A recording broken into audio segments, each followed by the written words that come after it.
نحمده ونصلي على رسوله الكريم أما بعد فأعوذ بالله من الشيطان الرجيم بسم الله الرحمن الرحيم ألف لام ميم ذلك الكتاب لا ريب فيه هدى للمتقين الذين يؤمنون بالغيب ويقيمون الصلاة ومما رزقناهم ينفقون. وقال تعالى في مقام آخر الذي جمع مالا وعدده يحسب أن ماله أخلده. وقال تعالى في مقام آخر خذ من أموالهم صدقة تطهرهم وتزكيهم بها وصل عليهم إن صلاتك سكن لهم. وقال رسول الله صلى الله عليه وسلم بني الإسلام على خمس شهادة أن لا إله إلا الله وأن محمد رسول الله وتقيم الصلاة وتؤتي الزكاة أو كما قال عليه الصلاة والسلام. محترم و مکرم حاضرین مجلس و حاضرات، آج کی ہماری یہ مجلس، یہ سیشن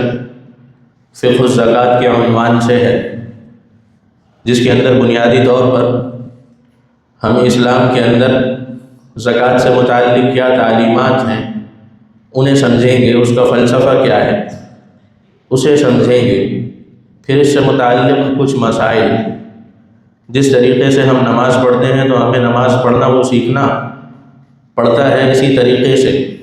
زکوٰۃ تو ہم میں سے بعض حضرات دیتے ہیں لیکن وہ زکوٰۃ کے متعلق آگاہی حاصل نہیں کرتے. نتیجہ اس کا یہ ہوتا ہے کہ ان کی زکوٰۃ درست طور پر ادا نہیں ہوتی. تو یہ بھی فرض ہے،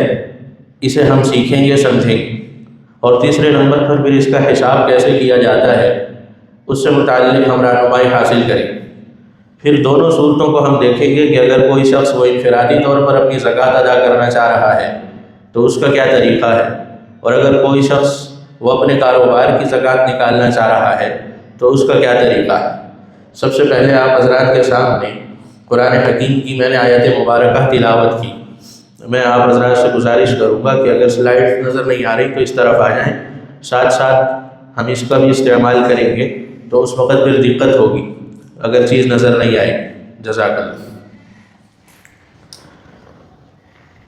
قرآن کریم کی آیت مبارکہ میں نے آپ کے سامنے تلاوت کی. ہم سب حضرات جانتے ہیں کہ قرآن کریم کی ابتدا وہ سورۃ البقرہ سے ہو رہی ہے. وہ سورۃ البقرہ کی ابتدا میں اللہ رب العزت فرما رہے ہیں کہ الذین یؤمنون بالغیب ویقیمون الصلاة ومما رزقناہم ینفقون. تین باتیں یہاں ذکر فرما رہے ہیں کہ ان مسلمانوں کے لیے، ان ایمان والوں کے لیے یہ کتاب ہدایت ہے کہ جو غیب کی چیزوں پر ایمان لاتے ہیں، نماز کو قائم کرتے ہیں اور جو کچھ ہم نے انہیں دیا اس میں سے خرچ کرتے ہیں. تو یہاں سب سے پہلے اللہ رب العزت نے ہماری چیزوں میں ہماری مالکیت کی منفی فرما دی. ہم اپنے آپ کو مالک کل سمجھ رہے ہوتے ہیں کہ ہر چیز جو ہماری ملکیت میں ہے وہ شاید اس کے ہم مالک ہیں. تو یہاں پہلی آیت مبارکہ کے اندر اللہ رب العزت نے یہ فرما دیا وَمِمَّا رَزَقْنَاهُمْ، کہ جو کچھ ہم نے تمہیں دیا مالک حقیقی میں ہوں، تم لوگ نہیں ہو. تم اس دولت کے مینیجر ضرور ہو، تم نے اسے مینیج کرنا ہے، درست طریقے سے مینیج کرنا ہے اور اس سے متعلق تم سے پوچھا بھی جائے. تو یہ میرا مال ہے، تمہارا مال نہیں. اس سے متعلق اللہ رب العزت نے پھر جو احکامات بتلائے، جب یہ سوچ کر ہم زکوٰۃ کے متعلق سوچتے ہیں تو پھر دل تنگ نہیں ہوتا. ورنہ بسا اوقات ایسا ہوتا ہے کہ جب ہم زکوٰۃ کا حساب کرتے ہیں تو زکوٰۃ تھوڑی سی زیادہ بن جاتی، حالانکہ حقیقت میں وہ کچھ نہیں. 2.5% زکوٰۃ ہوتی ہے. آپ سمجھ لیجئے کہ ₹1,00,000 میں 2,500 زکوٰۃ کی کچھ بھی نہیں. تو اتنی سی زکوٰۃ، مگر جب ہم بڑی رقوم سے زکوٰۃ نکالتے ہیں تو پھر دل کر رہا ہوتا ہے کہ یہ زکوٰۃ تو بہت زیادہ نکال رہے ہیں، تو چلو پھر اسے نہیں نکالتے، چلو بعد میں نکال لیں گے. کوتاہی کرنا شروع کر دیتے ہیں، اور یہ تب ہوتا ہے جس وقت اس مال کو ہم اپنا مال سمجھ رہے ہیں. اللہ رب العزت نے ارشاد فرمایا وَلَا يَحْسَبَنَّ الَّذِينَ يَبْخَلُونَ بِمَا آتَاهُمُ اللَّهُ مِنْ فَضْلِهِ هُوَ خَيْرٌ لَهُمْ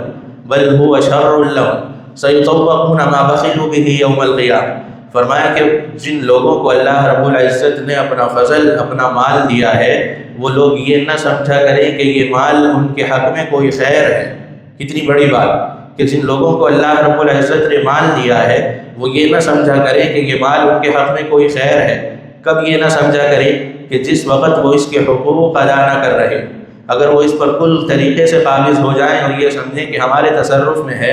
جیسے چاہیں گے ہم خرچ کریں گے، تو فرمایا کہ پھر یہ مال ان کے لیے کوئی خیر نہیں، بل هو شر لهم، بلکہ یہی مال ان کے حق میں مصیبت ہے۔ اور کیا مصیبت ہے؟ فرمایا سیطوقون ما بخلوا بہ یوم القیامہ، کہ اسی مال کو طوق بنا کر کے قیامت کے دن ہم ان کے گلوں میں ڈال دیں گے، ان کی گردنوں میں ڈال دیں گے، کہ یہ وہ مال ہے کہ جس کو جہاں حق ادا کرنا ہوتا تھا تم بخل کرتے تھے، وہاں ادا نہیں کرتے تھے، اور جہاں نہیں کرنا ہوتا تھا معصیت کے کاموں میں وہاں تم اسے بے دریغ خرچ کیا کرتے تھے۔ تو یہ مال آپ ہی کے حق میں، آپ ہی کے خلاف حجت ہو جائے گا۔ قرآن کریم سے یہ بات واضح ہوتی ہے، معلوم چلتی۔ اسی طریقے سے احادیث مبارکہ کے اندر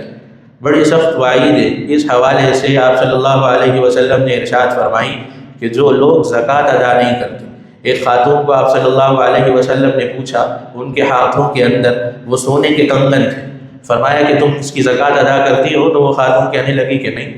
آپ نے فرمایا کہ پھر کیا تم پسند کرو گی کہ تمہارے ہاتھوں کے اندر آگ کے بنے ہوئے کنگن وہ ڈالے جائیں؟ اسے متنبہ کیا آخرت کے عذاب سے متعلق۔ اسی طریقے سے احادیث مبارکہ کے اندر مضمون وارد ہوا ہے، اس کا مفہوم ہے کہ جو لوگ سونا اور چاندی کو ذخیرہ کر کے رکھتے ہیں اور اس کی زکوٰۃ ادا نہیں کرتے،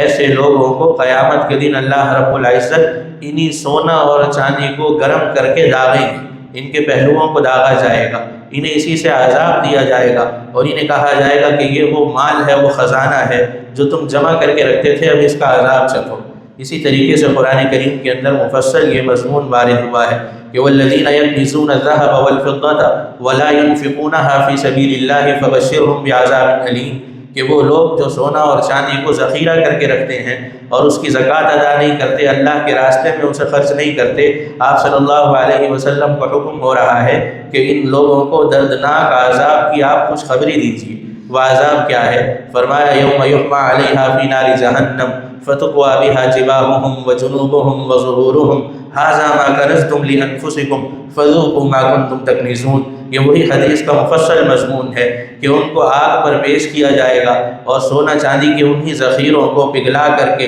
اس سے انہیں داغا جائے گا اور کہا جائے گا کہ یہ وہ ہے جسے تم جمع کر کے رکھتے تھے، اب اس کا مزہ چکھو، فذوقوا ما کنتم تکنزون، اب اس خزانے کا ذائقہ تم چکھو۔ اسی طریقے سے آپ صلی اللہ علیہ وسلم نے فرمایا کہ جو شخص سونے اور چاندی کی زکوٰۃ ادا نہیں کرے گا، قیامت کے دن اللہ رب العزت اس پر ایک گنجا اژدہا مسلط فرما دے گا۔ گنجا اژدہا یہ اس کی وحشت کی علامت، گنجا اژدہا جو بہت زیادہ شدید زہریلا ہو، فرمایا کہ اس کی 2 زبانیں ہوں گی، وہ اس کے گلے میں لپٹ جائے گا اور اس کے منہ کو کھایا کرے گا، اور اس سے کہا جائے گا کہ یہ اس کا عذاب ہے کہ جو تم دنیا کے اندر زکوٰۃ ادا نہیں کرتے۔ میں نے آپ حضرات کے سامنے قرآن کریم کا مفہوم واضح کیا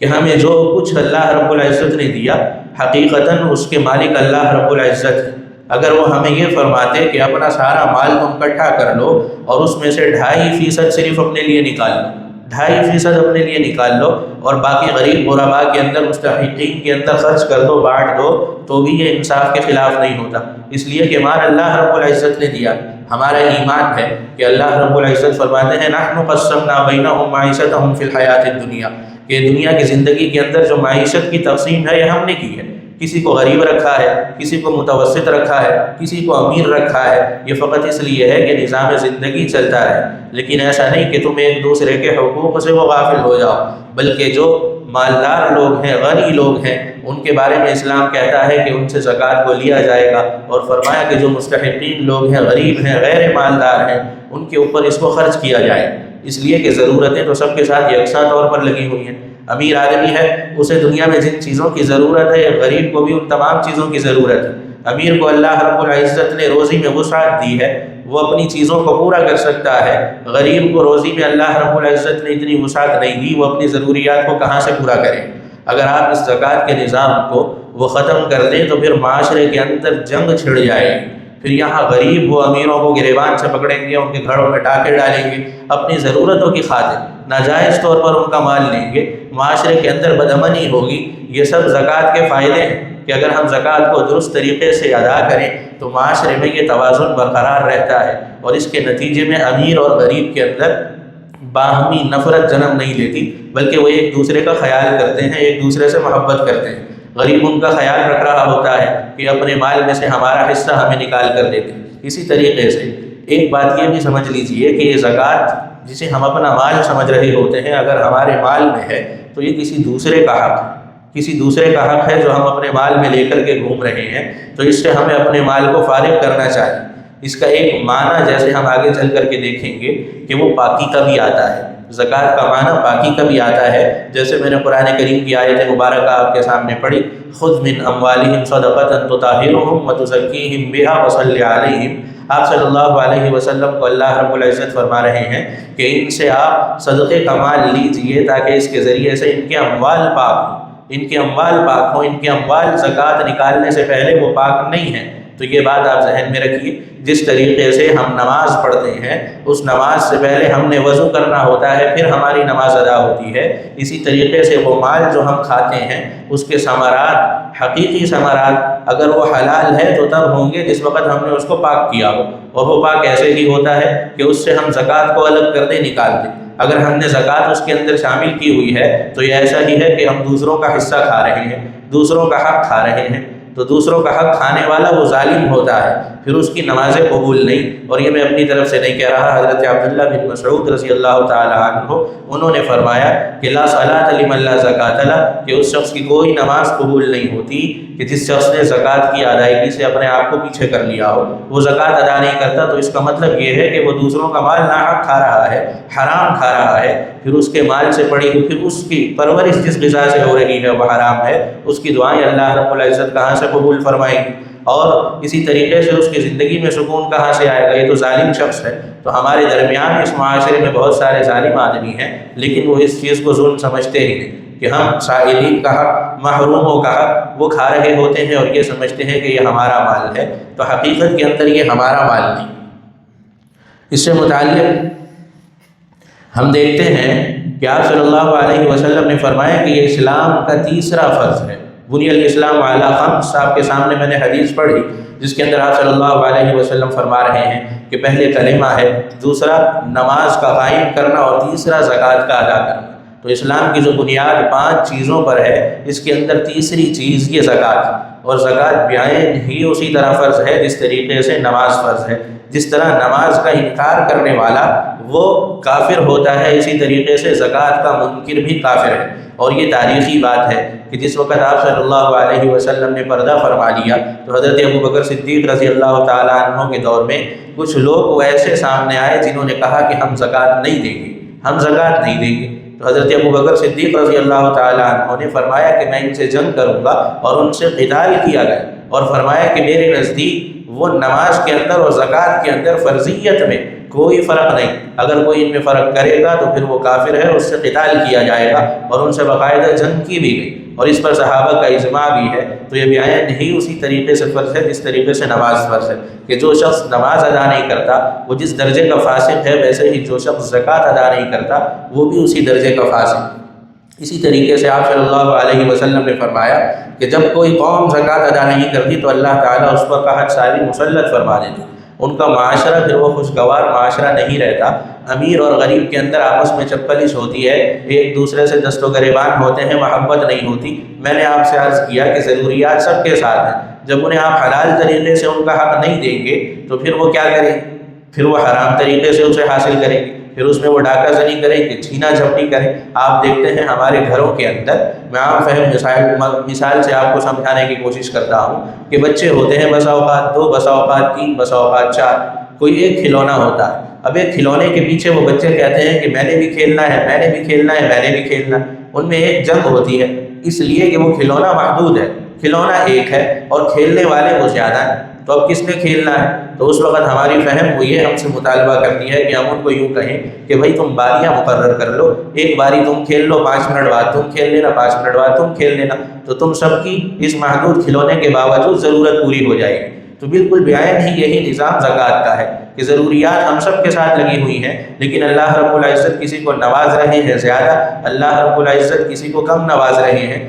دینے والے سے بھی امتحان لیا جا رہا ہے، جس کو کم نواز رہے ہیں اس سے بھی امتحان لیا جا رہا ہے، اور طریقہ معاشرے میں بیلنس کا ایک یہ بتلا دیا کہ جو بھی زیادہ کما رہا ہے اس میں کوئی قباحت نہیں، بشرطے کہ وہ اس کے حقوق ادا کرے، یعنی اس میں جو غریب غربا کا حصہ ہے وہ ادا کرتا رہے، ایسا نہ کرے کہ وہ ان کے حقوق کو کھانا شروع کر دے۔ اسی وجہ سے شریعت مطہرہ کے اندر ہر وہ شخص جو مسلمان ہو، عاقل ہو، بالغ ہو، مالدار ہو، جس کی تفصیل آگے آ رہی ہے، اس کے اوپر سال میں ایک مرتبہ، پورے سال میں ایک مرتبہ وہ زکوٰۃ کا نکالنا فرض ہے، زکوٰۃ کا ادا کرنا فرض ہے۔ اب اس سے متعلق ہم مسائل سمجھیں گے کہ یہ کیا چیز۔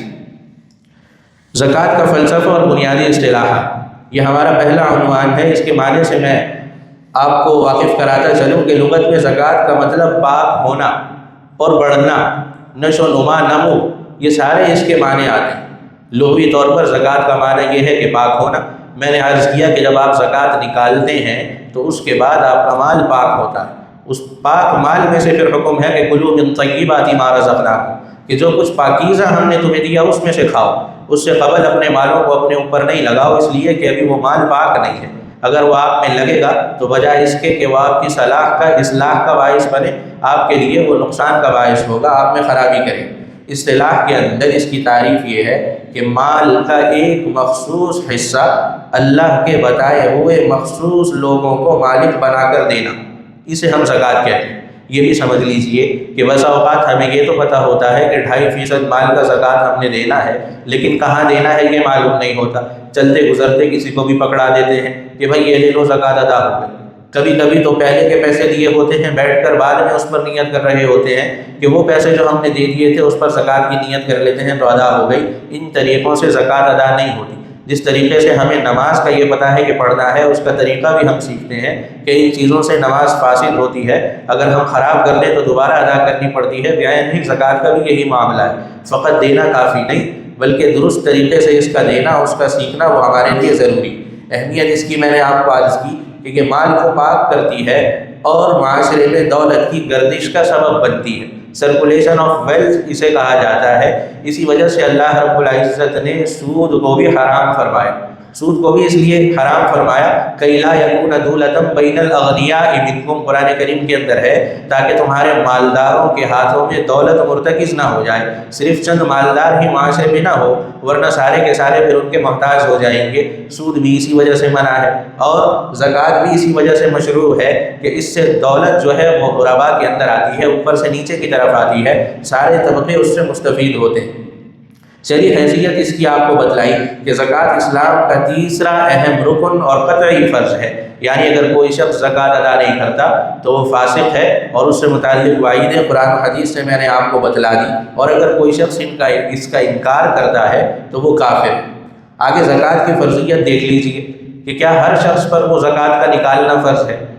صدقے میں اور زکوٰۃ میں تھوڑا سا فرق ہے۔ صدقہ تو ہر شخص جب چاہے جتنا چاہے اپنی حیثیت کے مطابق دے سکتا ہے، مگر یہ زکوٰۃ جو فرض عبادت ہے اس سے متعلق دیکھ لیجئے کہ کیا یہ کسی خاص شخص پر ہے یا ہر شخص پر ہے۔ تو پیچھے ہم نے اس کی تعریف میں دیکھا تھا کہ وہاں لکھا ہوا تھا کہ خاص لوگوں کا، یعنی ہر شخص پر یہ نہیں ہے۔ اب وہ خاص لوگ کون ہیں ہم یہاں دیکھیں گے۔ تو پہلے نمبر پر مسلمان ہونا، ہر وہ شخص جو انسان ہے، اس میں تفریق ہے، ایک مسلمان ہے، غیر مسلم ہے۔ تو غیر مسلم اگرچہ وہ مسلمانوں کی مملکت میں رہ رہا ہو، اس سے زکوٰۃ کا مطالبہ نہیں، وہ دوسرا مضمون ہے، اس سے جزیہ لیا جاتا ہے، خراج لیا جاتا ہے، لیکن زکوٰۃ اس سے نہیں لی جاتی۔ تو زکوٰۃ کے لیے پہلی شرط ضروری یہ ہے کہ دینے والا وہ مسلمان ہو، غیر مسلم پر زکوٰۃ فرض نہیں۔ دوسری بات یہ کہ عاقل ہونا، زکوٰۃ ادا کرنے والا وہ عاقل ہونا چاہیے۔ اگر کوئی شخص مجنون ہے، مجنون باوجود اس کے کہ وہ مالدار ہے، اس سے زکوٰۃ نہیں دی جائے گی۔ تیسرے نمبر پر ہے بالغ ہونا، بچے کے اوپر زکوٰۃ نہیں، کوئی نابالغ ہے باوجود اس کے کہ اس کے پاس بہت سارا مال ہے لیکن اس سے زکوٰۃ نہیں دی جائے گی۔ اور یہ شریعت کی روح سے جو میں عرض کر رہا ہوں، یہ امام ابو حنیفہ رحمۃ اللہ تعالیٰ علیہ یہ ان کا مذہب ہے۔ دیگر ائمہ وہ بالغ بچے سے بھی زکوٰۃ لینے کے قائل ہیں کہ اس کے مال سے اس کا ولی وہ زکوٰۃ ادا کرے گا۔ بہرحال احناف کے ہاں نابالغ بچہ جو مالدار ہو اس سے زکوٰۃ نہیں دی جائے گی، بالغ ہونا یہ ضروری ہے۔ اگلی شرط یہ ہے کہ آزاد ہونا۔ یہ غلامی کا تصور ہمارے ہاں فی الوقت موجود نہیں، مگر پرانے وقتوں میں موجود ہوا کرتا تھا۔ تو غلام سے زکوٰۃ نہیں دی جاتی تھی باوجود اس کے کہ وہ مسلمان ہو، عاقل بالغ ہو، تو آزاد ہونا اس کے لیے ضروری۔ اس کے بعد کی شرط ہے صاحب نصاب ہونا۔ یہ تھوڑی سی ٹیکنیکل بات ہے، اسے سمجھ لیجئے۔ صاحب نصاب کہتے ہیں کہ ضرورت اصلیہ سے زائد نصاب کے بقدر مال کا مالک ہونا۔ نصاب کی تفصیل آگے آ رہی ہے۔ ضرورت اصلیہ سے زائد نصاب کے بقدر مال کا اگر کوئی شخص مالک ہے تو اسے ہم صاحب نصاب کہتے ہیں۔ یہ اصطلاحی بات ہے، عام طور پر آپ سمجھ لیجئے کہ صاحب نصاب سے مراد ہوتا ہے مالدار شخص۔ ثروت والا یعنی جس کے پاس دولت ہو، یہ غریب کی ضد ہے، تو غریب کو تو زکوٰۃ دی جاتی ہے، مستحق کو دی جاتی ہے، تو دینے والا کون ہوگا؟ وہ مالدار ہوگا، اسی سے یہ صاحب نصاب، یہ وہ مراد ہے۔ آگے فرمایا کہ حولان حول، پھر ایسا بھی نہیں کہ ایک شخص کے پاس وہ ایک دن مال آ گیا جو نصاب سے زیادہ ہے اور دوسرے دن چلا گیا تو اس پر زکوٰۃ ادا کرنی ضروری تھی، ایسا بھی نہیں، بلکہ یہ ضرورت سے زائد مال اس کے پاس اتنا عرصہ رہے کہ اس پر قمری اعتبار سے کم از کم 1 سال گزر جائے، تو جس وقت یہ 1 سال گزر جائے گا اب اس کے اوپر اس میں سے 2.5% مالیت وہ زکوٰۃ میں دینا ضروری ہے۔ تو یہ سال پورا گزر جائے اور یہ مال آپ کے پاس پڑا رہے، اس سے متعلق کچھ تفصیل ہے، پھر وہ آگے جا کر آپ کے پاس آ جائے گی، لیکن بنیادی بات یہ ہے کہ سال میں 1 مرتبہ یہ زکوٰۃ جو ہے یہ نکالی جاتی ہے۔ تو قمری اعتبار سے، چاند کے اعتبار سے سال کا گزرنا، جسے یہاں حولان حول کہا گیا ہے، یہ بھی شرط۔ اب آگے نصاب دیکھ لیجئے کہ زکوٰۃ کا نصاب کیا ہوتا ہے۔ پیچھے تو ہم نے دیکھا کہ کون شخص ہے جو زکوٰۃ دینے والا ہوتا ہے، اب وہ سارے ہم نے دیکھ لیے تفصیل۔ اب زکوٰۃ کا نصاب کیا ہے، کس شخص کے اوپر زکوٰۃ فرض ہوتی ہے اور کس پر نہیں ہوتی، تو فرمایا کہ زکوٰۃ کا نصاب اس کے اندر کرنسی اور دھاتیں، یہ دیکھ لیجئے سونا، کسی کی ملکیت میں اگر سونا ہے 7.5 تولہ، جو یہاں گرام کے اندر تقریباً 87.48 گرام، اتنے سونے کا اگر کوئی شخص مالک ہے، اس کے پاس فقط یہ سونا ہے، تو وہ سونے کی سال کے بعد زکوٰۃ ادا کرے، اور ادا کرنا ہے اس نے 40واں حصہ، اس کا 2.5%۔ اس میں یہ بھی سمجھ لیجئے کہ یہ سونا اس نے کوئی انویسٹمنٹ کے پرپس سے رکھا ہوا ہو، کہ اس کے گھر کے اندر کسی عورت کا زیور کے طور پر رکھا ہوا ہو، جیسے عام طور پر مہر کو سنبھال کر رکھ لیا جاتا ہے، تو سونا اگر اتنی مقدار میں پڑا ہوا ہے، وہ کسی بھی صورت کے اندر ہو، خواہ اس کے کوئی بسکٹ پڑے ہوئے ہوں، کہ اس کے برتن ہوں، کہ وہ گھر پر رکھا ہوا استعمال کا ہو کہ استعمال کا نہ ہو، ہر صورت ہر سال گزرنے کے ساتھ اگر وہ اتنا ہے 7.5 تولہ، یہ 87.48 گرام، تو اس میں آپ نے زکوٰۃ ادا کرنی ہے، اس کا 40واں حصہ آپ نے زکوٰۃ میں دینا۔ دوسرے نمبر پر چاندی، کہ اگر کسی شخص کے پاس سونا تو نہیں ہے مگر چاندی ہے، تو چاندی کتنی ہونی چاہیے کہ یہ شخص شرعاً مالدار سمجھا جائے گا اور اسے زکوٰۃ ادا کرنے کا کہا جائے گا؟ تو چاندی سے متعلق فرمایا کہ 52.5 تولہ چاندی، تقریباً 612.36 گرام، 612.36 گرام تقریباً، اگر صرف چاندی ہے تو اتنی چاندی اگر اس کی ملکیت میں ہوگی تو یہ شریعت کی نظر میں مالدار سمجھا جائے گا، اور اس سے مطالبہ ہوگا کہ تم سال کے گزرنے کے بعد زکوٰۃ کو ادا کرو۔ تیسری نمبر پر کسی کے پاس سونا اور چاندی نہیں بلکہ نقد رقم ہے، کیش پڑا ہوا ہے ہاتھ میں، تو اس کی مالیت ہم دیکھیں گے، اگر 52.5 تولہ چاندی کی قیمت تک پہنچ جائے تو زکوٰۃ فرض ہوگی۔ 52.5 تولہ چاندی کی قیمت ابھی 2-3 دن پہلے کا جو ریٹ ہے وہ کوئی 6,80,81,000 روپے بن رہی تھی، تو 6,80,81,000 روپے کے قریب اگر کسی کے پاس رقم پڑی ہوئی ہے اور اس پر سال گزر جاتا ہے تو یہ چاندی کے حساب سے نصاب کو پہنچی ہوئی رقم ہے، تو اس شخص کے اوپر پھر زکوٰۃ نکالنا یہ ضروری ہوگی۔ اسی طریقے سے ایک اور آپ دیکھ لیجئے کہ کسی آدمی کے پاس سونا مکمل نہیں ہے، چاندی مکمل نہیں ہے، بلکہ اس کے پاس بعض نصاب ہے، یعنی کسی کے پاس 1 تولہ سونا رکھا ہوا ہے، اسی طریقے سے 5 تولے چاندی رکھی ہوئی ہے، اسی طریقے سے اس کے پاس کچھ نقد رقم رکھی ہوئی ہے، ہر نصاب پورا نہیں ہے لیکن ہر نصاب میں سے تھوڑا تھوڑا کچھ ہے، یا سونا اور چاندی دونوں کا مجموعہ تھوڑا تھوڑا رکھا ہوا ہے، 1 تولہ سونا، 1 تولہ چاندی، کچھ نقد رقم، تو اس سارے مجموعے کو صورت میں ہم ملا کر دیکھیں گے کہ وہ 52.5 تولہ چاندی کی قیمت کے برابر پہنچ رہا ہے یا نہیں۔ اگر تو پہنچ رہا ہے تو ایسے شخص کے اوپر زکوٰۃ نکالنا ضروری ہوگا جب اس پر سال نکل جائے۔ اور شرح زکوٰۃ کیا ہے، کتنی زکوٰۃ نکالنی ہوتی ہے، تو کہہ رہے ہیں کہ کل مالیت کا 2.5% یا 40واں حصہ، آپ کا کل مال جو ہے جب سال گزر جائے تو اس کا 2.5% یا 40واں حصہ، دونوں ایک ہی بات ہے، وہ آپ نکالیں گے اور وہ مستحقین زکوٰۃ کو دے دیں گے۔ آگے دیکھ لیجئے یہ اموال زکوٰۃ کی تفصیلات ہیں کہ کن چیزوں کے اوپر زکوٰۃ فرض ہے اور کن چیزوں پر زکوٰۃ فرض نہیں۔ فرمایا کہ فقہ حنفی کے مطابق شریعت کی روح سے درج ذیل اشیاء پر زکوٰۃ واجب ہے،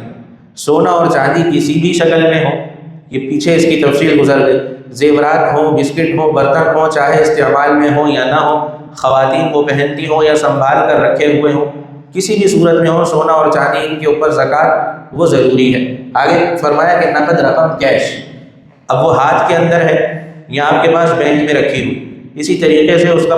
پاکستانی کرنسی میں ہونا بھی ضروری نہیں، بلکہ وہ کسی بھی کرنسی کی صورت میں آپ کے پاس پڑی ہوئی ہے، ڈالر پڑے ہوئے ہیں، ریال پڑے ہوئے ہیں، پاؤنڈ پڑے ہوئے ہیں، اور آج کل ورچوئل کرنسیز آ رہی ہیں، ان کی صورت میں کوئی کوائنس پڑے ہوئے ہیں آپ کے پاس، جیسے بٹ کوائن ہے، تو اس کے اندر بھی احتیاط یہ ہے کہ اسے بھی زکوٰۃ کے نکالنے میں شامل کیا جائے، اگرچہ اس کا معاملہ وہ جواز کا نہیں، جیسے آگے آپ دیکھیں گے کہ وہ پرائز بانڈ وغیرہ آ رہے ہیں، ان میں بھی جواز کا معاملہ تو نہیں، لیکن زکوٰۃ کے نصاب میں انہیں شامل کیا جاتا ہے۔ تو فرمایا کہ کیش کسی بھی صورت کے اندر ہو تو اس کے اندر آپ نے وہ زکوٰۃ ادا کرنی ہے جب یہ نصاب کو پہنچ جائے۔ آگے فرمایا کہ مال تجارت، یہ تو انفرادی بات کی اوپر تک کی، اب وہ شخص جو تاجر بھی ہے تو مال تجارت سے مراد مرچنڈائز، یہ تجارت کے اندر لوگ سمجھتے ہیں وہ سامان جو بیچنے کی نیت سے خریدا گیا ہو، اس نے سامان تجارت خریدا اور اس کے پاس اسٹاک میں رکھا ہوا ہے، ابھی بکا نہیں ہے، تو اس کی بھی جو مارکیٹ ویلیو ہے اسے وہ شامل کرے گا اور اس کو پھر زکوٰۃ نکالے۔ آگے یہ فرما رہے ہیں کہ بانڈز اور شیئر، پرائز بانڈ اور شیئر اگر کسی نے خریدے تو ان کی موجودہ مارکیٹ ویلیو، ان کی بھی دو ویلیو ہوتی ہے خصوصاً شیئرز کے اندر، ایک ویلیو تو وہ ہوتی ہے جس پر آپ نے خریدا، فیس ویلیو اسے کہا جاتا ہے، ایک اس کی مارکیٹ ویلیو ہے، کرنٹ ویلیو، تو یہ کرنٹ ویلیو کا آپ کو لحاظ کرنا ہے، جو مارکیٹ ویلیو ہے اس کے اوپر اس کے حساب سے آپ نے زکوٰۃ نکالی۔ اسی طریقے سے اگر کسی شخص کے پاس مویشی ہیں، ہمارے ہاں تو نہیں ہوتے، اکثر دیہات کے اندر یہ ہوا کرتے ہیں، اور مویشی کے اندر بھی وہ احادیث کے اندر نصاب متعین ہے کہ کسی کے پاس اگر بکریاں ہیں تو کتنی بکریوں پہ زکوٰۃ ہے، بھینسیں ہیں تو ان پہ کتنی پہ زکوٰۃ ہے، اونٹ ہیں تو ان پہ کتنی پہ زکوٰۃ ہے، تو اس کی تفصیل اگر وہ کوئی صاحب جاننا چاہتے ہو تو ہمارے یہاں دارالفتاء سے مہیا کر دی جائے گی، کیونکہ ہمارے ہاں اس کا رواج نہیں، تو اس سے متعلق مسئلہ بھی جو ہے وہ ہم ٹائم بچانے کی نیت سے اسکپ کر دیتے ہیں، چھوڑ دیتے ہیں۔ آگے ہم چلتے ہیں تو یہاں ہے قابل زکوٰۃ اور ناقابل زکوٰۃ اثاثہ جات۔ آسان طور پر یہ بتایا ہے کہ اگر کوئی شخص زکوٰۃ کا حساب کر رہا ہے تو وہ کون کون سی چیزیں ہیں جن کی مالیت کو زکوٰۃ میں شامل کرے گا اور کون کون سی چیزیں ہیں جن کی مالیت کو زکوٰۃ میں شامل نہیں کرے گا۔ اس کی تفصیل کے لیے یہاں پر دو کالم بنائے گئے ہیں۔ پہلی میں ناقابل زکوٰۃ اثاثے، وہ چیزیں جو کسی کے پاس تو ہیں لیکن ان کی مالیت کو وہ زکوٰۃ کے اندر شامل نہیں کیا جائے گا۔ اس میں ہے ذاتی استعمال کا گھر، خواہ کتنا ہی مہنگا ہو، کیسا ہی ہو، قلعہ نما بنا ہوا ہو، اس کی کوئی بھی مالیت ہو، اس پر زکوٰۃ نہیں ہے۔ اسی طریقے سے گاڑی، جو اس کی ضرورت کی گاڑی ہو، گھر کے اندر ایک ہو، دو ہو، تین ہو، چار ہو، اگر ضرورت کی ہے ان کے اوپر کوئی زکوٰۃ نہیں۔ اسی طریقے سے پہننے کے کپڑے، گھریلو فرنیچر، یہ لباس جو ہم پہنتے ہیں، گھر کے اندر کا جو ہمارا سامان ہے ضرورت کا، اس کے اوپر کوئی زکوٰۃ نہیں۔ اسی طریقے سے اگر کوئی شخص وہ انڈسٹری والا ہے، اس کی کوئی فیکٹری ہے، تو فیکٹری کی جو مشینری ہے اس کے اوپر کوئی زکوٰۃ نہیں۔ ہیرے جواہرات اگر تجارت کے لیے نہ ہو، اب یہ بھی سمجھ لیجئے کہ قرآن کریم نے، آپ صلی اللہ علیہ وسلم نے جہاں زکوٰۃ کا حکم فرمایا وہاں اموال کو متعین فرما دیا کہ تم نے سونے سے زکوٰۃ نکالنی ہے، تم نے چاندی سے زکوٰۃ نکالنی ہے۔ اب بعض یہ ہیرے اور جواہرات باوجود اس کے کہ بہت مہنگے ہوتے ہیں، لیکن کیونکہ ان سے متعلق آپ صلی اللہ علیہ وسلم نے نہیں فرمایا تو اس میں زکوٰۃ بھی نہیں۔ اگر کسی نے اپنے لیے رکھے ہوئے ہوں، اگر تجارت کے لیے ہوں، تو پھر انہیں مال تجارت سمجھا جاتا ہے، اس صورت میں ان پر زکوٰۃ دی جاتی ہے، ورنہ ان پر زکوٰۃ نہیں ہوتی۔ تو ہیرے جواہرات اگر تجارت کے لیے نہ ہو تو ان پر زکوٰۃ نہیں۔ زکوٰۃ کیوں نہیں؟ میں نے عرض کیا کہ اس لیے کہ مشروع نہیں، آپ صلی اللہ علیہ وسلم نے نہیں فرمایا۔ ہاں اگر تجارت کے لیے ہو تو اس وقت پھر ان کے اوپر زکوٰۃ آئے گی۔ اسی طریقے سے دکان کے جو فکسچرز اور ٹولز ہیں، اگر کسی صاحب کی دکان ہے تو اس کے جو فکسچرز اور ٹولز ہوتے ہیں ان کے اوپر زکوٰۃ نہیں ہوگی، ہاں مال تجارت جو ہوگا اس پر وہ زکوٰۃ ادا کرے گا۔ اب دیکھیں کہ قابل زکوٰۃ اثاثے وہ کون کون سے ہیں، کون کون سی اشیاء کسی شخص کی ملکیت میں اگر ہوں تو ان کی مالیت کو جمع کر کے اس میں سے 2.5% دینا ضروری ہوتا ہے۔ فرمایا کہ سونا ہو، چاندی ہو، پیچھے تفصیل گزر گئی، کسی بھی صورت میں ہو۔ آگے فرمایا کہ کیش ہو اور بینک بیلنس ہو، نقد رقم اس کے پاس رکھی ہو یا کسی کھاتے میں اس نے جمع کرائی ہو، پھر وہ کسی بھی ملک کی کرنسی ہو، ضروری نہیں کہ پاکستان کی۔ آگے فرمایا کہ دکان کا سامان یعنی انوینٹری، اب یہ وہ مال تجارت ہے جو اس نے بیچنا ہے، دکان کا سامان یہ فکسچرز اور ٹولز نہیں ہے، بلکہ یہ انوینٹری وہ مال تجارت جو اس نے بیچنا ہے۔ آگے فرمایا کہ کمیٹی جو جمع کروائی ہو، جو کمیٹی اس نے جمع کروائی ہوئی ہے BC کا محلوں کے اندر، وہ رجحان ہوتا ہے مارکیٹ کے اندر، تجار میں بھی ہوتا ہے کہ وہ مل بانٹ کر کے BC اور کمیٹی وہ ڈالتے ہیں، تو جتنی انہوں نے جمع کروائی ہو اس کے اوپر بھی وہ زکوٰۃ نکالیں۔ اسی طریقے سے خام مال، اس کو تو چار لوگ سمجھتے ہیں، اگر ان کے پاس ہے را مٹیریل جسے کہا جاتا ہے تو اسے بھی زکوٰۃ کے نکالنے میں شامل کیا جائے۔ یہاں آگے جو تجار ہیں ان کے لیے یہ چیز مفید اور موزوں ہے کہ اگر ان کی کمپنی ہے یا فیکٹری ہے تو وہ زکوٰۃ اس کی کیسے ادا کریں، اس کا فارمولہ اور اس کی کچھ مثالیں یہاں پر بتائی ہوئی۔ عام آدمی کے لیے تو آسان ہے کہ وہ سونا چاندی اور کیش دیکھ لے اس کے پاس کتنا ہے، پھر اس کی مالیت کو جمع کر کے دیکھ لے کہ اگر وہ 52.5 تولہ چاندی کے برابر پہنچ رہی ہے تو پھر اس پر سال بھی گزر چکا ہے اور وہ عاقل بالغ بھی ہے تو پھر اس کی زکوٰۃ ادا کر دے۔ اور اگر اس کا تجارت کا معاملہ ہے تو اس کی تفصیل پھر یہاں مزید تھوڑی اور سمجھ لیں۔ کاروباری زکوٰۃ کا فارمولہ، کوئی شخص اگر وہ اپنے کاروبار کی زکوٰۃ نکالنا چاہ رہا ہے تو اس وقت وہ کس طریقے سے ادا کرے گا، تو اس کے اندر پہلے نمبر پر آتا ہے کرنٹ ایسیٹس، جن کو موجودہ اثاثہ جات کہا جاتا ہے، کہ جو اس کے ہاتھ میں ہے۔ اس کے اندر نمبر 1 ہے کیش ان ہینڈ، اس نے کن کن چیزوں کی مالیت کو شامل کرنا، جتنا پیسہ اس کے ہاتھ میں ہے اسے وہ شامل کرے گا۔ اس کے ساتھ کیش ایٹ بینک، جتنا اس نے اپنے کھاتوں میں جمع کیا ہوا ہے کاروبار کا وہ انہیں شامل کرے گا۔ 1 نمبر پر تو یہ 2 چیزیں ہو گئی کہ جتنی نقد رقم اس کے پاس ہو اور جتنی بینک کے کھاتوں میں ہو، ان دونوں کا مجموعہ وہ لے لے گا۔ اس کے بعد تیار مال، جو فنشڈ گڈز ہے اس کی مارکیٹ ویلیو، اس نے جو سامان بیچنے کے لیے بنایا ہے اس کے پاس وہ گودام کے اندر رکھا ہوا ہے تو اس کی مارکیٹ ویلیو معلوم کرے گا کہ کس ویلیو کے اوپر یہ سامان بک رہا ہے۔ ابھی وہ بکا نہیں ہے، سامان رکھا ہوا ہے، لیکن اس کی مارکیٹ ویلیو کیا ہے، 1 لاکھ ہے، 2 لاکھ ہے، 3 لاکھ ہے، جتنی مارکیٹ ویلیو ہوگی اسے اس کے اندر جمع کر دے گا۔ پھر اسی طریقے سے اگر اس کے پاس خام مال رکھا ہوا ہے، را مٹیریل، کہ جس سے وہ یہ تیار مال بناتا ہے، مال کی تیاری میں جو سامان کام آتا ہے، تو اس کی جو قیمت ہے اسے بھی وہ اپنے مجموعے میں جمع کر لے گا۔ اس کے بعد وہ دیکھے گا کہ قابل وصول رقوم اس کے پاس کتنی ہے، ریسیویبلز جنہیں ہم کہتے ہیں، جن کے ملنے کی امید بھی ہوں کہ اس سے کوئی تاجر وہ ادھار پر مال لے گیا تھا اور اس نے ابھی پیسے لا کر دے دیے، تو جو ملنے کی امید بھی ہو اور وہ کھاتے سارے جمع کرے گا کہ اتنی یہ مالیت میری ادھار ہے جو میرے پاس آنے والی ہے، ان سب کو وہ شامل کر لے۔ اب یہ سب تو اس نے جمع کر لیے، اب اس میں سے پھر مائنس کرے گا واجبات، لائبلٹیز، یہ بیلنس شیٹ کے اندر جو ہوتی ہیں ان کو دیکھے گا کہ اب ان میں سے کتنی رقوم منہا ہونی ہے، انہیں نکالے۔ اب منہا ہونے والی رقوم وہ یہاں آگے درج ہے کہ وہ قرض جو فوری ادا کرنے ہوں یا سپلائرز کی ادائیگیاں جو اس نے خود اپنے قرض دینے ہیں انہیں نکال دے گا، منہا کر دے گا۔ اس نے خود کسی کو سپلائر کو پیسے دینے ہیں، اب اس مجموعے میں سے اسے بھی نکال دے گا۔ اسی طریقے سے جو اس کے اوپر رقوم بنتی ہیں انہیں یہ مائنس کر دے گا کل کو جمع کرنے کے بعد۔ یہ فارمولہ ہمارے سامنے آ گیا کہ کل قابل زکوٰۃ اثاثے ان میں سے مائنس کر دے گا وہ کل قرضہ جات۔ پہلے وہ اپنی مالیت کی ساری چیزیں جمع کر لے گا، اس کے بعد پھر قرضہ جات اس پر جتنے ہیں ان سب کو مائنس کر دے گا۔ اب جو رقم اس کے پاس بچ جائے گی اس کو ضرب کر دے گا 2.5% سے، تو آپ کے پاس جو رقم آئے گی وہ زکوٰۃ آپ نے ادا کرنی ہوگی اگر آپ کو اس پر سال گزر چکا ہے۔ تو یہ آسان سا فارمولہ ہے۔ اب منہا ہونے والے اور نہ ہونے والے واجبات وہ کون کون سے ہیں، پیچھے تو مطلب گزر گیا کہ وہ جو اس کے اوپر قرض ہے اس کے اندر بھی تھوڑی سی تفصیل ہے۔ اب یہاں انہوں نے بتلا دیا کہ ان میں سے کون سے قرض وہ منہا ہوں گے اور کون سے قرض جو ہیں وہ منہا نہیں ہوں گے۔ ہمارے ہاں قرض کا ایک معاملہ آپ صلی اللہ علیہ وسلم کے دور میں تو بڑا سخت تھا، وہاں لوگ وہ قرض سے حتی الامکان بچا کرتے تھے اور انہیں کوئی شدید اپنی ضرورت پیش ہوتی تو اس وقت قرض پر کچھ رقم لے لیا کرتے، اور وہ رقم بھی تھوڑی لیا کرتے، زیادہ نہیں لیا کرتے، تاکہ آسانی سے فوراً سے ادا کر سکیں۔ لیکن ہمارے ہاں معاملہ ایسا ہو گیا ہے کہ یہاں قرض اب صرف اپنی ذات کے لیے نہیں بلکہ کاروبار کی بڑھوتری کے لیے بھی لیا جاتا ہے۔ کوئی شخص ہوتا ہے وہ پہلے سے ہی کروڑوں کا مالک ہوتا ہے، لیکن باوجود اس کے وہ پھر کروڑوں کا قرضہ بینک سے لے رہا ہوتا ہے کہ میں اپنے کاروبار کو اور وسیع کروں۔ تو یہاں ہر شخص تقریباً وہ مقروض ہوتا ہے، تو اس لیے قرضوں کے اندر فقہاء نے پھر کچھ تقسیم کر دی کہ وہ کون سے قرضے ہیں جو زکوٰۃ کے اندر منہا کرنے میں معتبر ہیں اور کون سے قرضے ہیں جو نہیں۔ اس لیے کہ اگر مطلق قرضوں کو ہم منہا کر دیں پھر تو یہاں ہر شخص کو مقروض ہے، پھر کوئی شخص زکوٰۃ دینے والا بچتا ہی نہیں، اور اس کے اندر پھر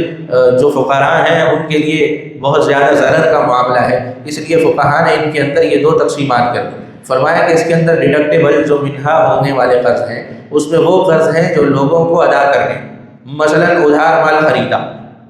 خریدا، وہ پیسے اس نے دینے تھے تاجر نے، یا لوگوں سے کوئی قرض لیا تھا اپنی ذاتی ضرورت کے لیے، تو یہ کل مال سے منہا کر کے باقی پر زکوٰۃ دی جائے گی۔ اور وہ قرض جو منہا نہیں ہوں گے وہ کون سے ہیں؟ نمبر 1 حقوق اللہ والے قرض، جیسے کفارہ ہے، جیسے نذر ہے، کسی نے کفارہ ادا کرنا ہے رقوم سے، اسے وہ اپنی مجموعے کی مالیت سے منہا نہیں کرے، ایسا نہ ہو کہ وہ اسے پہلے منہا کر رہا ہو اور اس کے بعد پھر وہ زکوٰۃ کا حساب نکال رہا ہو، انہیں منہا نہیں کیا جائے۔ یا طویل مدتی قرضوں کی بعض صورتیں، وہ میں نے آپ سے عرض کیا کہ جو کاروباری قرض لیے جاتے ہیں انہیں بھی منہا نہیں کیا جائے گا۔ البتہ بعض علماء نے یہ فرمایا کہ اس میں سے اس سال کی 12 مہینے کی جو قسطیں ہیں اس سال کی انہیں منہا کر لیا جائے گا اور اگلی قسطوں کو منہا نہیں کیا جائے گا۔ مثلا کسی کے پاس قرضہ ہے، وہ 30 لاکھ روپے ہے اور اس سال اس نے اس کے اندر سے 4 لاکھ روپے دینے ہیں، تو ان 4 لاکھ روپوں کو وہ قسطوں کی صورت میں منہا کر لے گا، باقی کو نہیں کرے گا۔ ایسا نہیں کرے گا کہ 30 لاکھ کو قرض سمجھ کر الگ کر لے، بلکہ صرف 12 مہینے کی قسطیں اس کی گنجائش رکھی ہے کہ اسے وہ منہا کر دے گا اور باقی کو شامل نہیں کرے گا۔ ہر سال کا اس کا یہ معمول ہو۔ آگے یہ بتلا رہے ہیں کہ زکوٰۃ کے مصارف۔ اب یہ سب سے ضروری چیز ہے کہ ہم نے زکوٰۃ نکال لی، اس کا حساب کر لیا، اسے ہم نے خرچ کہاں کرنا ہے۔ جب تک درست طریقے سے ہم اسے ادا نہیں کریں گے تو اس وقت تک یہ زکوٰۃ ادا نہیں ہوگی۔ تو اللہ رب العزت نے فرمایا کہ انما الصدقات للفقراء والمساکین والعاملین علیہا والمؤلفۃ قلوبہم وفی الرقاب والغارمین وفی سبیل اللہ وابن السبیل۔ قرآن کریم کے اندر یہ 8 مصارف صاف طور پر مذکور ہیں۔ ان سے متعلق ہم سمجھیں گے کہ یہ 8 مصارف کہاں ہیں جن میں ہمیں زکوٰۃ اپنی دینی ہوتی ہے، لگانی ہوتی ہے۔ پہلی بات یہاں یہ بتلا رہے ہیں کہ زکوٰۃ کے اندر تملیغ شرط ہے۔ یہ تملیغ آپ سمجھ لیجئے، زکوٰۃ کے اندر 2 چیزیں ضروری ہیں، اگر وہ 2 چیزیں پائی گئی تو آپ کی زکوٰۃ ادا ہوگی، اور 2 چیزیں نہیں پائی گئی تو آپ کی زکوٰۃ ادا نہیں ہوگی۔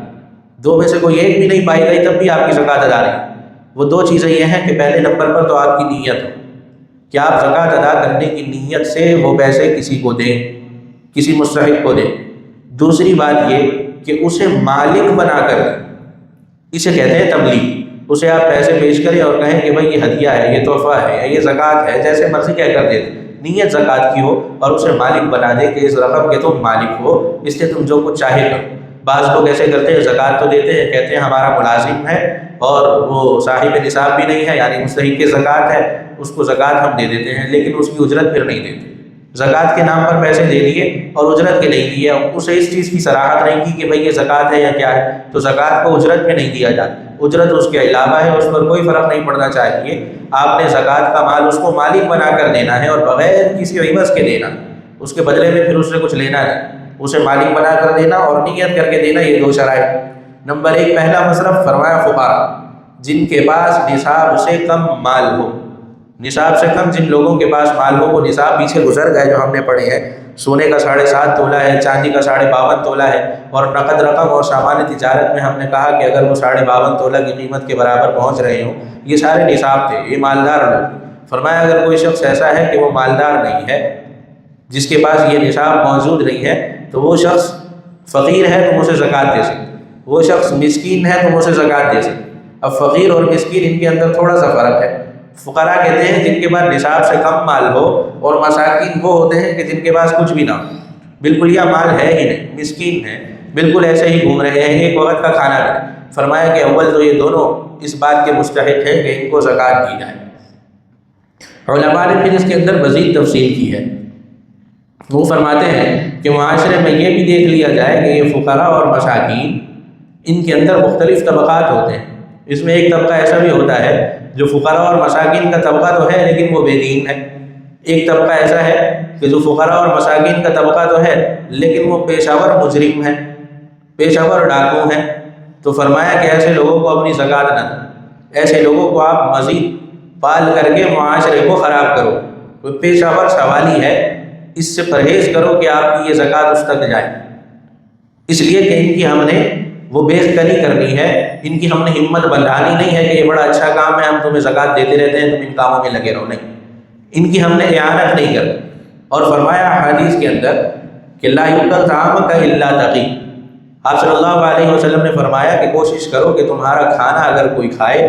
تو وہ شخص تقوی والا، وہ شخص متقی ہو، اس لیے کہ معاشرے میں تم دیکھو گے کہ فقراء اور مساکین کے اندر وہ شخص بھی آئے گا، لیکن اس کی زندگی میں تم دیکھو گے کہ اس کی زندگی کے اندر وہ نیک اعمال کے اندر لگا ہوا ہے، دین کے کام میں لگا ہوا ہے، اشاعت و تبلیغ میں لگا ہوا ہے۔ تو ایسے لوگ تمہارے مال کے زیادہ مستحق ہیں، ان کو دو، انہوں نے دین کے لیے مال کو کمانے کو چھوڑا ہے تو ان کے اوپر تمہارا حق بنتا ہے کہ لگاؤ۔ اس میں جہاں زکوٰۃ ادا کرنے کا ثواب ملے گا وہیں پر اشاعت دین کا ثواب بھی ملے گا۔ آگے دیکھ لیجئے کہ عاملین، اس سے مراد جو زکوٰۃ وصول کرنے والے، اسلامی حکومت پرانے زمانے کے اندر موجود تھی تو وہاں جن لوگوں کے ہاتھ میں یہ نظم ہوتا تھا کہ مسلمان جو امیر ہیں ان سے جا کے زکوٰۃ اکٹھا کر کے لے کر آؤ، انہیں کہا جاتا تھا عاملین زکوٰۃ، کہ وہ زکوٰۃ لے کر کے آتے تھے۔ تو فرمایا کہ ان کی اجرت وہ بھی اس مال سے دی جاتی ہے، ہمارے ہاں یہ عاملین فی الوقت موجود نہیں۔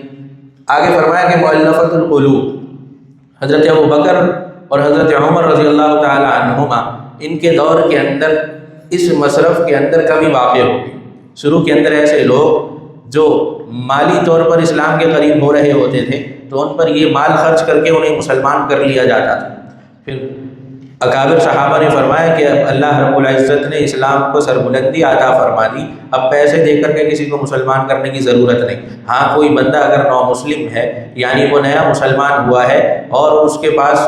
کوئی مالیت میں چیز نہیں، جیسا کہ اکثر پیش بھی آتا ہے معاملہ کہ جس وقت یہ ہمارے ہندو اندرون سندھ کے ہیں، وہ جب مسلمان ہوتے ہیں تو ان کے خاندان والے انہیں عاق کر دیتے ہیں، ان سے بول چال بند کر لیتے ہیں، ان کو اپنی جائیداد سے وہ بے دخل کر دیا جاتا ہے، تو اب وہ ایک طریقے سے سڑک پر آ جاتے ہیں، تو پھر وہ فقیر بھی ہوتے ہیں، مسکین بھی ہوتے ہیں۔ اس وقت مؤلفۃ القلوب سمجھ کر ان لوگوں پر بھی آپ زکوٰۃ جو ہے وہ دے سکتے ہیں۔ آگے فرمایا کہ وفر رقاب، قرآن کریم کے اندر آیا تھا رقاب، تو فرمایا کہ غلام کی آزادی ہے، یہ بھی آج کل موجود نہیں۔ پرانے زمانے کے اندر یہ معاشرہ تھا کہ آزاد اور غلام کا فرق تھا، تو اس وقت غلام، اسلام نے اس بات پر زیادہ وہ حوصلہ افزائی کی کہ لوگوں کو خرید کر آزاد کیا جائے۔ اسی وجہ سے آپ دیکھیں گے کہ بہت سے کفارے ایسے ہیں کہ جن میں کہا گیا کہ غلام خرید کر آزاد کرنا، تاکہ اسے آزادی، انسان کا جو حق ہے وہ حاصل ہو جائے۔ تو فرمایا کہ ایک طریقہ یہ بھی تھا کہ آپ کسی غلام کو خرید کر کے آزاد کرو، یہ زکوٰۃ کا مصرف تھا، مگر اب غلاموں کا تصور موجود نہیں، اس وجہ سے یہ مصرف ہے۔ آگے فرمایا کہ غارمین، اس کی تفصیل میں لکھا ہے کہ وہ مقروض جو قرض ادا کرنے کی طاقت نہ رکھتے ہیں، انہوں نے قرضہ تو لیا تھا مگر اب وہ بالکل دیوالیہ ہو گئے ہیں، ان کے پاس قرضہ ادا کرنے کو ایک ٹکا نہیں، اپنی ضروریات کے لیے بھی کچھ نہیں، قرض میں پھنسے پڑے ہیں، تو فرمایا کہ ان کا قرضہ بھی آپ ادا کرنا چاہیں زکوٰۃ سے تو وہ ادا کروا سکتے ہیں، انہیں غارمین کہا جاتا ہے۔ آگے فرمایا کہ فی سبیل اللہ، قرآن کریم میں ہے غارمین وفی سبیل اللہ وابن السبیل، فی سبیل اللہ سے مراد جہاد کے اندر مجاہدین کے لیے، اسی طریقے سے جو دینی علم حاصل کرنے والے نادار طلبہ وہ دینی مدارس کے اندر ہوتے ہیں، ان کے لیے فی سبیل اللہ، ان سب کے اوپر صادق آتا ہے۔ تو یہ مصرف میں قرآن کریم نے آپ کو بتلا دی، بلکہ عجیب بات یہ بتلاتا چلوں کہ ان سے متعلق اللہ رب العزت نے قرآن میں خصوصیت کے ساتھ وہ فرمایا کہ للفقراء الذین احصروا فی سبیل اللہ لا یستطیعون ضربا فی الارض یحسبهم الجاہل اغنیاء من التعفف تعرفهم بسیماهم لا یسألون الناس الحافا۔ یہ فقراء کی تعریف اللہ رب العزت نے فرمائی۔ عام طور پر تو جب فقیر اور مسکین ہمارے ذہنوں میں آتا ہے تو وہی پیشہ ور قسم کے لوگ آ رہے ہوتے ہیں، کوئی سفید پوش یا کوئی ایسا شخص جو دینی سرگرمی میں ملوث ہو وہ ہمارے ذہن میں نہیں آتا۔ تو اللہ رب العزت نے خاص طور پر ان کا تذکرہ کر کے قرآن حکیم میں فرمایا کہ للفقراء، کہ فقراء کے اندر وہ لوگ بھی ہیں الذین احصروا فی سبیل اللہ، جنہوں نے اپنے آپ کو اللہ کے راستے میں روکا ہوا ہے، لا یستطیعون ضربا فی الارض، وہ عام لوگوں کی طرح جس طریقے سے لوگ بازاروں میں جا کر تجارت کرتے ہیں، کماتے ہیں، کھاتے ہیں، ان کی مصروفیات یہ نہیں ہے، دینی مصروفیات انہوں نے رکھی ہوئی ہیں، اپنے آپ کو انہوں نے اس دائرے کے اندر رکھا ہوا، دین کی خدمت کے اندر لگے ہوئے۔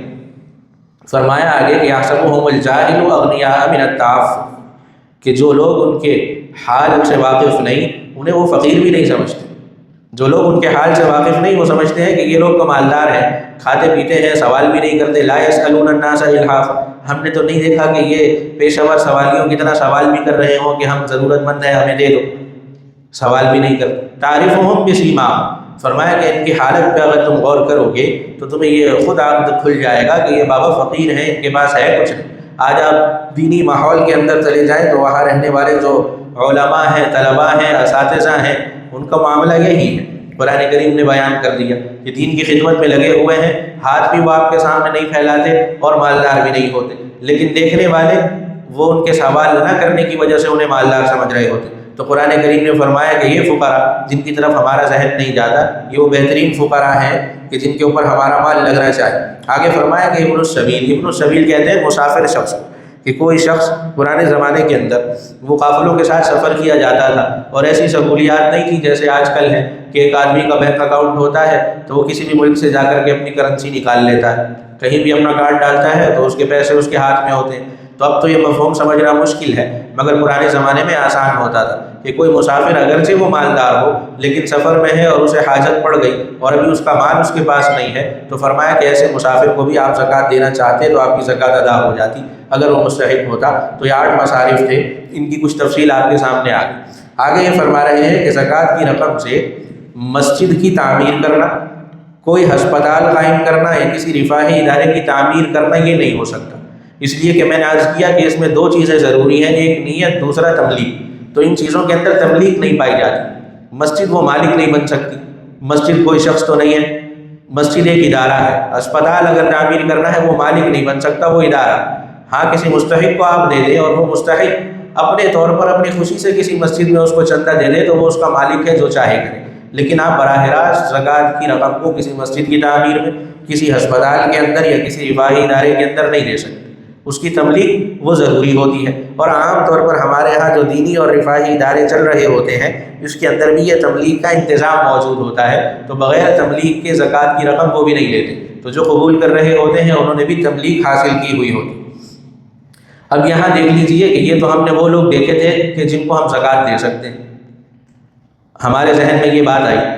کہ ان کے علاوہ ابھی اس کی تحقیق ہمارے ذمہ ہے جب ہم نے زکوٰۃ نکال لی۔ بس اوقات ایسا ہوتا ہے ہم تحقیق نہیں کرتے، کوئی بیوہ ہے تو کہتے ہیں کہ یہ بیوہ عورت ہے تو اس کو زکوٰۃ دے دو، حالانکہ حال یہ ہوتا ہے کہ اس بیوہ عورت کے پاس اپنا زیور پڑا ہوا ہوتا ہے، وہ مستحق نہیں ہوتی، تو اگر غیر مستحق کو آپ نے زکوٰۃ دے دی تو آپ کی زکوٰۃ ادا نہیں ہوگی۔ اس لیے بہرحال تحقیق ضروری ہے کہ جہاں آپ دے رہے ہیں وہ مستحق ہے کہ غیر مستحق۔ اب یہاں وہ لوگ ہیں کہ جنہیں زکوٰۃ نہیں دی جا سکتی، ان میں کون کون سے لوگ ہیں وہ دیکھ لیجئے۔ پہلے نمبر پر سادات آل رسول صلی اللہ علیہ وسلم، جنہیں ہم سید کہتے ہیں، یہ لوگ معزز ہیں۔ آپ صلی اللہ علیہ وسلم نے فرمایا کہ یہ لوگ صدقہ قبول نہیں کرتے، اس سے مراد یہی صدقات واجب ہیں۔ یہ معزز لوگ ہیں، مسلمانوں کے لیے وہ یہ ضروری ہے کہ اگر ایسے لوگ کو کسی ضرورت کے اندر ہوں تو اپنے پاک مالوں سے وہ ان کو ہدیہ دیں، تحفہ دیں، ان کی امداد کریں۔ مگر یہ زکوٰۃ کا مال میں نے آپ کو عرض کیا کہ خود شریعت نے ہمیں بتلا دیا کہ یہ مال کی گندگی ہوتی ہے، کچرا ہوتا ہے، تو کسی معزز شخص کو یہ کچرا اور گندگی نہیں دی جاتی۔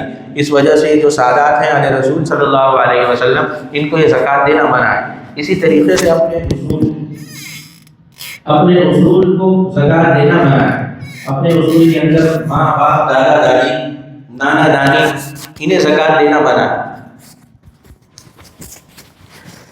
کہ جو آپ کے بڑے ہیں، آپ کے والد ہیں، ان کے والد ہیں، ان کے والد ہیں،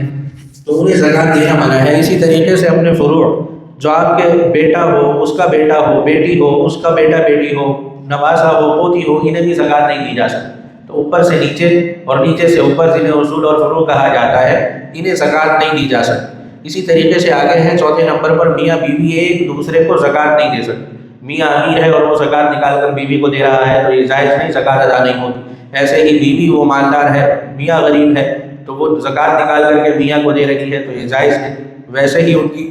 اعانت اور مدد کرنی چاہیے، مگر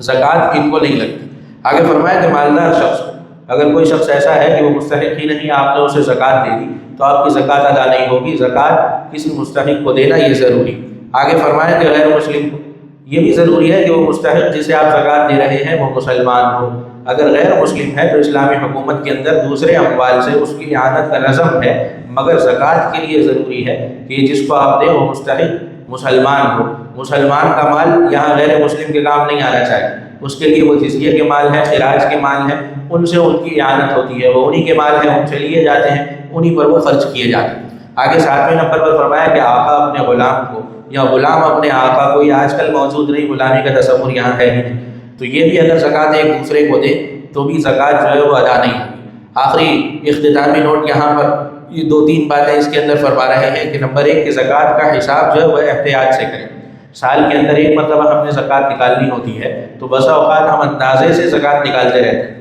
اندازے لگا کے کہ چلو پچھلی سال اتنی دی تھی، اس سال اتنی دے دو۔ آپ صلی اللہ علیہ وسلم نے فرمایا کہ ٹھیک ٹھیک حساب کر کے زکوٰۃ نکالو، اس لیے کہ اگر کسی کا حصہ مال کا وہ تمہارے مال میں رہ گیا، خواہ وہ تھوڑا ہو یا زیادہ ہو، تو تم پھر بھی بری ذمہ نہیں ہوگے، ظالم تو پھر بھی تم ہوگے۔ تو اپنے مال کو خوب پاک کرو۔ ایسے ہی ہے کہ جب ہم وضو کرتے ہیں تو خوب اچھی طریقے سے کرتے ہیں، غسل کرتے ہیں جب فرض غسل تو خوب اچھے طریقے سے کرتے ہیں کہ کوئی عضو ہمارا وہ خشک نہ رہ جائے، ورنہ ایسا نہ ہو کہ وضو ہی نہ ہو، غسل ہی نہ ہو اور ہماری نماز ہی ادا نہ ہو۔ تو بالکل اسی طریقے سے یہ احتیاط والا معاملہ ہے، جب زکوٰۃ ادا کرنی ہو تو اسے خوب حساب کر کے احتیاط سے نکالا جائے اور ادا کیا جائے۔ آگے فرمایا کہ قمری تاریخ کو مقرر کریں، چاند کے اعتبار سے، بس اوقات لوگ سورج کے اعتبار سے بھی ادا کرتے ہیں، شمسی اعتبار سے ادا کرتے ہیں، تو شمسی اور قمری اعتبار سے کچھ دنوں کے اندر سال میں فرق آ جاتا ہے۔ تو اگر کوئی شخص وہ شمسی اعتبار سے ادا کرتا رہا ہے تو اس کے لیے بہتر ہے کہ وہ اتنے دنوں کا حساب کر کے ان کی زکوٰۃ اور ادا کر دے، اور آئندہ کے لیے اپنے لیے وہ قمری تاریخ کو مقرر کر لے کہ چاند کے حساب سے زکوٰۃ دیا کرے۔ اسی طریقے سے آگے یہ کہہ رہے ہیں کہ ادائیگی میں جلدی کرے تاکہ مال پاک ہو۔ میں نے بنیادی طور پر آپ کو عرض کیا کہ اللہ رب العزت نے فرمایا کہ کلوا من طیبات ما رزقناکم ویحرم علیہم الخبائث۔ اللہ رب العزت فرما رہے ہیں کہ جو ناپاک اور گندی چیزیں ہیں یہ میں نے تم پر حرام کر دی، ان کو تم نے نہیں کھانا۔ تم نے کھانا ہے کیا؟ کلوا من الطیبات، پاکیزہ چیزوں کو کھانا ہے، پاک مال کو کھانا ہے۔ فرمایا کہ جب یہ غذا تمہاری پاک ہوگی وَاعْمَلُوا صَالِحًا، تو پھر تمہارے اعمال کے اندر یہ اثر ظاہر ہوگا کہ تم خود بخود نیک اعمال کرتے ہوئے نظر آؤ گے، پھر دین میں تمہارا دل لگے گا، پھر اللہ سے تعلق کو تم مضبوط کرو گے، دینی احکامات پر عمل کرو گے۔ لیکن بنیادی طور پر اگر تم ناپاک مال کھا رہے ہو، ایسا مال جسے تم نے پاک نہیں کیا وہ کھا رہے ہو، تو پھر تمہارے اعمال میں فساد ہوگا، پھر تمہیں گناہوں کے کام میں مزہ آئے گا، گناہ کی طرف تم مائل ہو رہے ہوگے، اس سے تم ظالم بھی بنو گے، تمہاری دنیا بھی خراب ہوگی اور آخرت بھی خراب ہوگی۔ اسی طریقے سے آگے زکوٰۃ کے حساب کرنے کا طریقہ یہ ایک فارم کی صورت میں موجود ہے کہ جس میں دو طرف قیمتیں لگائی گئی ہیں، ایک فرضی قیمت اور ایک حقیقی قیمت۔ یہ کوئی صاحب اگر حاصل کرنا چاہیں تو ہمارے ہاں یہ دارالفتاء سے حاصل کر سکتے ہیں۔ اگر کسی کو یہ باتیں ابھی بھی سمجھ نہ آئی ہوں، انہیں دشواری ہو رہی ہو اور وہ زکوٰۃ ادا کرنا چاہ رہے ہوں تو وہ یہاں سے فارم حاصل کر سکتے ہیں۔ اس پر حساب بڑا آسان ہے، یہ فرضی قیمتیں لگا کر آپ کو بتلایا گیا ہے کہ کیا کیا چیز جو آپ کے پاس موجود ہے اس کی آپ نے آگے حقیقی قیمت درج کرتے جانا ہے، اور پھر حساب کا آخر میں آپ نے فارمولہ لگا کر زکوٰۃ نکال لینی ہے۔ تو یہ آپ کے سامنے زکوٰۃ آ جائے گی کہ کون کون سی چیزیں وہ آپ نے زکوٰۃ میں شامل کرنی ہے، کون کون سی نہیں کرنی، پھر کتنی چیزوں کو منہا کرنا ہے، اس کے بعد یہ زکوٰۃ آپ کے سامنے آ جائے گی تو وہ آپ سہولت کے ساتھ ادا کر سکیں گے۔ دعا ہے کہ جو کچھ کہا سنا اللہ رب العزت مجھے اور آپ کو اس پر عمل کرنے کی توفیق نصیب فرمائے، اور اس سیشن کو ہمارے لیے نافع بنائے، اور ہمارے مالداروں کو اللہ رب العزت درست طریقے سے صحیح مصارف میں زکوٰۃ ادا کرنے کی توفیق عطا فرمائے۔ وآخر دعوانا الحمد للہ رب العالمین۔